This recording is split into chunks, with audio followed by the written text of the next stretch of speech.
Hello everybody and welcome back to Odin's Movie Blog. I am the critic who is a cynic. Hope you're doing well, and today we're talking about some news that actually just dropped over the last day, and that is that Star Wars and Marvel comic sales have indeed dropped, and this is confirmed by Disney. Not only this though, we also see that Disney has indeed seen a tremendous drop in Star Wars revenue, especially when it comes to products such as toy licensing and things of that nature, which is something that we have already suspected, seeing that you can just see nothing but unbought toys whenever you go to any toy store, and most of them are going to be from this new era. But now, because we have this SEC filing, which is official with the something that they file with the federal government, something that they would not lie about, whether one way or the other, it tells us all that we need to know, and that is that Star Wars is indeed dropping. And when did that drop really start? Where was the biggest drop that we see? Oh wait, that's right, between 2016 and 2018. What came out during that time period? Oh wait a minute, that's right, The Force Awakens, and then that travesty known as The Last Jedi. And of course we have Rogue One and Solo, but I think most people would give Rogue One a pass because most people seem to like it. I'm personally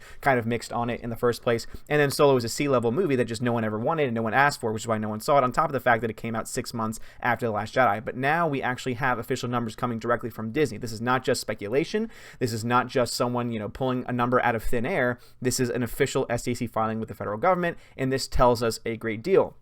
And what it tells us is that, especially when you look to Marvel Comics and when you see the fact that there's a drop there, it makes a lot of sense. What has been going on recently in Marvel Comics? Wait, that's right. They've been trying to put in a lot of identity politics, SJW narratives in there, and guess what? People are not buying it. See, it's interesting how it gets so much support from Twitter, it gets all the support from social media, and all these other people will come out in droves in the news media, etc., to support these stories, but they won't actually go out and buy them. They won't actually go out and buy the comics. They won't actually go out and buy the merchandise. They won't actually go out and see the movies, which is something that I really do think we're going to end up seeing when Episode 9 eventually drops. I still don't think Episode 9 is going to necessarily lose money, but for anyone to try and say that it's going to make money or that it's going to make a crap ton of money would be more accurate. I just don't think that you really have anything to stand on, because just look at the current state of Star Wars. You had a $2 billion movie that came out, basically in the wake of of Revenge of the Sith, and also after a long hiatus, so no wonder why it did very well. But then as soon as we were introduced to those new characters, what do we get? Okay, we had a $1 billion movie in Rogue One, which was actually pretty good for the movie in general, especially with all the behind-the-scenes nonsense that took place. But then what followed it? $1.3 billion for Star Wars: Last Jedi, which is a $700 million loss between films. And then 6 months later, we had the first Star Wars movie ever to lose money in Solo: Solo,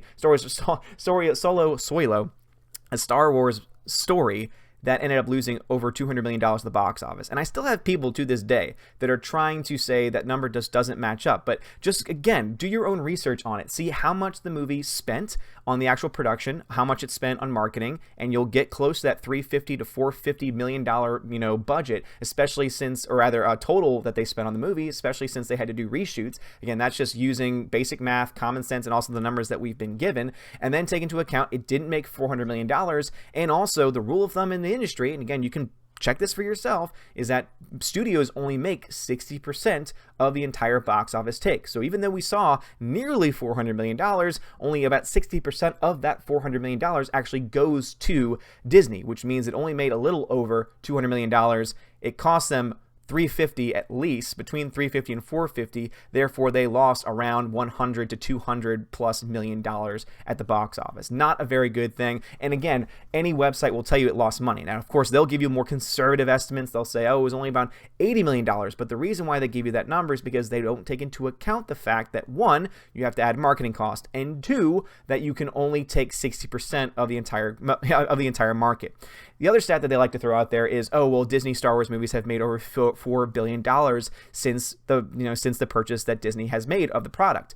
The problem with that, again, is that it's taking the entire box office gross without taking that 60% out of it. So really, it's 60% of $4 billion, which means it's made over $2 billion, which isn't quite yet up to the point to actually have paid for itself. Now, some people can probably argue, oh, well, they've made it up in toy licensing, and they've made it up in other avenue streams like selling their rights to Netflix, selling their rights to various TV stations, etc. And so therefore, one could theoretically say that they've made it up, at least within the Star Wars film. And if you want to go even outside of that, you could say, oh, well, then, even though they may have had a loss here, they did make things up in Marvel content. In Infinity War, you could look to the fact that it made over $2 billion.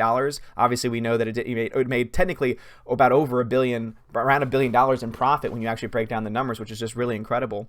But you could say, oh, well, go there because that's where they got their money. regardless of where you go, the fact remains is that we've seen a tremendous drop in Star Wars since Disney has taken over. And I think that Jeff over at World Class BSers, go check out his channel if you haven't done so already, because it's a really great channel, especially for Star Wars news.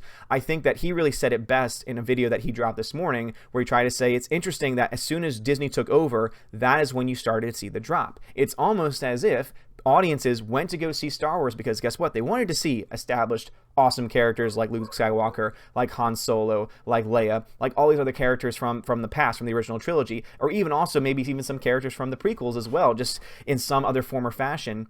And yet, what do we get? We got new characters that had initially sounded somewhat interesting, but then they totally botched their introduction. They totally made Rey into a Mary Sue. They totally ruined Poe's character by the time The Last Jedi came around. And then guess what? Now you're left with a bunch of characters that people don't care about, and you've just lost two of the big three because, unfortunately, Carrie Fisher has passed away, and of course, Harrison Ford, his character died in The Force Awakens. And also, you never got that moment with all three of them back on screen, and guess what? Audiences will not forget that. We will not forget the fact that Disney tried to just assume that they could do whatever they wanted with the product, put in whatever identity politics-driven narrative, and some people say, I don't understand the identity politics. Well, keep in mind that the producer, rather the president and executive producer of the Star Wars movies, Kathleen Kennedy, has gone on record trying to say that they're trying to go push for this, female first, female-driven agenda. And it's like, I'm sorry, I have no problem with you creating a strong female character, but if you go out of your way to say, oh, the entire franchise is going to be female-centric from this point forward, and this is how we're going to, be creating stories now, I'm sorry, but that's bullcrap. Forced diversity is something that people reject. We don't want to be forced to watch something that doesn't make any sense. Just because you say Rey is an amazing Force user and is one of the most powerful Force users ever doesn't mean that we have to buy into it, because guess what? There is a canon. There are rules that have been set forward by previous films and previous products under George Lucas before you took over Disney. And you can't just assume that, oh, well, we have this awesome story group that's just going to be able to, fly its way through canon and just mix stuff up every now and then and be able to make these things work. It doesn't work that way, because guess what? You can't explain certain things that are totally botched, like Rey's powers, and secondly, also the hyperspace ram that happens in The Last Jedi, which again has ruined Star Wars, because now you go back to any film and any future film, and you have to explain, okay, why aren't they putting a droid inside of an X-Wing or anything else for that matter, setting it through light speed and destroying the planet, destroying the next big Death Star-like object that they try and bring into it? I mean, that's a question that you just can't answer. I mean, people always try to justify it saying, oh, well, the shields, but they've never actually addressed it, and they want to pretend like it's not an issue that they have to address, which tells me all that I need to know, because it tells me that Rian Johnson said, oh, well, this would be a really cool image, oh, no, so let's go ahead and put this in here. And then obviously he didn't think of the ramifications of the actual action itself. And some people also would say, well, you're just digging too much into it. Why can't you just enjoy it? Why can't you just have fun with it? Well, these are very basic things. It's not that I'm just trying to nitpick. It's not like I'm trying to say, oh my gosh, this one scene and this one line destroyed everything. I'm talking about major plot points. I mean, the Holdo hyperspace ram is a major point in the Last Jedi. It's a huge point, and it's also probably one of the most cinematically gorgeous things that's ever happened in Star Wars. I can at least give it that. I can at least give the visual effects department kudos for doing that. But all of this is to say that now we have confirmation for something that we've been saying for a very long time, and that is that Star Wars is on the decline. It wasn't enough for us to say, Bob Iger said, we're slowing things down. People said, oh, well, you just don't know what you're talking about. Star Wars is fine. And then all of a sudden, we started talking about it. We started exposing them. And then they had to say, oh, well, Star Wars is slowing down. And, oh, these projects aren't coming forward. Bob Iger, the president of the company, had to come out and say that the solo projects were going to be slowed down. They're not going to be doing the 2 movies a year, even maybe not even 1 movie a year formula anymore. And his excuse was Star Wars fatigue, which we've said countless times here does not work, because you have Marvel putting out 2, sometimes 3 films a year, and they're doing great, and they're doing fine, and all of their films make money. So it's a cop-out answer. It doesn't actually work. And if you're trying to say that Star Wars isn't as big of a universe as Marvel, I'm sorry, you're stupid. You're being completely ignorant, even though you may have decanonized it and said, oh, it's not part of the canon. You have an entire extended universe that shows you just how rich and how amazing the universe can actually be. I've only just started to dive into that universe through the Thrawn trilogy, which is still attached to that original trilogy universe. And the fact is that you have now taken an amazing IP. You've taken an amazing world that was built by George Lucas, and you just flush it down the toilet all for the sake of identity politics. And Jeff made this point over at Worthless Bastards also, saying, isn't it interesting that the two biggest shows that they have now that they're pushing forward on the Disney Plus streaming network have two male leads? It's interesting that now they're starting to shift away because they understand maybe that it's not about the gender of the person, but about the character. That's why I'm actually excited for The Mandalorian. Not because the main character is a male, but because they chose an actor who has charisma, who can pull off the leading role and can do it very well. But also, too, they chose someone, in Jon Favreau who's great at world building on top of that. And as long as they're able to stay focused on building a beautiful world and just leaving the politics out of it, Star Wars can indeed be great again. Star Wars can indeed improve upon itself. Disney can salvage it. But they got to start putting all this other nonsense behind them. Otherwise, as we see right here with this SEC filing, things are going to continue to drop. Sales are going to continue to drop. And Star Wars is going to continue to fall further into the abyss and create an even wider chasm between it and the fan base. So funny how they talked about, oh, it's just a vocal minority. It's just a bunch of, racist bots. It's just a bunch of, Russian bots that caused all this to happen. Oh, the reason why The Last Jedi is ranked so low is because of this. Well, now we have absolute proof that that's a total crap argument to make. Because from Disney itself, we have numbers indicating that we've seen a tremendous drop in profits. And a lot of that has to do with the current state of Star Wars. So, trolls, what is your response to this? Please let me know in the comments below. I would love to hear your excuse. I would love to hear your new excuse as to why Disney Star Wars is fine and I'm just, a crying man baby in my mama's basement.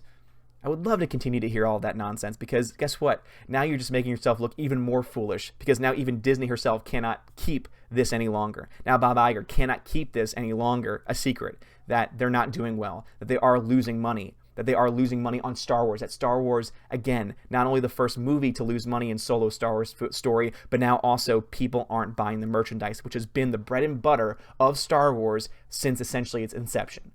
And you can look at, there's a great documentary on that on Netflix that deals with the toys that made us, and it talks about Star Wars and just how important the marketing was for the film through toys and through all the different merchandising that happened. How do you think George Lucas made his fortune? It was through merchandising. But also, guess what? It was through building an incredible world. He's not a great dialogue writer. Even he's not the best writer when it comes to dialogue. But guess what? He can sure as hell build a world because he doesn't focus on political narratives, on identity politics, or whatever. And you can try and say, oh, well, he's gone on record to say that he this world was indicative of modern day America, etc. And you can go ahead and say that all you want. And just because he says that doesn't necessarily make it true. He may have thought about that after the fact. It may have indeed influenced him, but guess what? He didn't bring in any real-life understanding, any real-life quotes, any real-life indications that would make any general audience member say, oh, well, that's from the current era, because he's smart, and he knows how to build a world, unlike Kathleen Kennedy and Ryan Johnson. Anyway, guys, thank you so much for watching. If you liked this video, smash that like button, give me a thumbs up, give me a subscribe. It would help me out a lot. You are all amazing and beautiful people. Have a great day, and as always, God bless.